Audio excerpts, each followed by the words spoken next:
Stop being a monitoring spirit in somebody's life. Kune vanhu vekuti achimuka makuseni anoda kudongorera kuona kuti waitei, wadyei, waita nezvei, uri kutaura nezvei.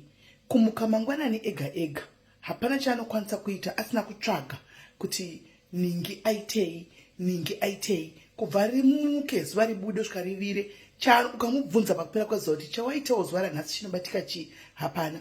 Anenge achingoswera chingove monitoring spirit mukati muupenyu hwevanhu. Kune vanhu vanotoziva life yako yausingazivi iwewe. They try to invest in your life more than anything else panapa.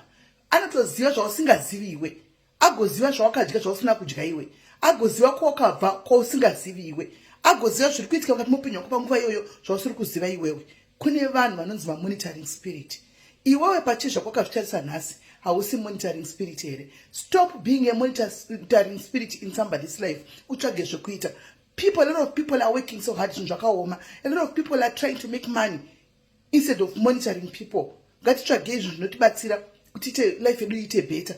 Pane kusora tichitevedzera nehama dzedu, pane kusora tichitevedzera nevamwe manext door yedu, pane kusora tichitevedzera nevamwe vanhu vasina neupenyu hwedu, kuti mukati muupenyu hwavo vari kumborarama sei, vari kudyei, vari kuita sei. Handiti muve nezuva rakanaka, hatisi kurwa.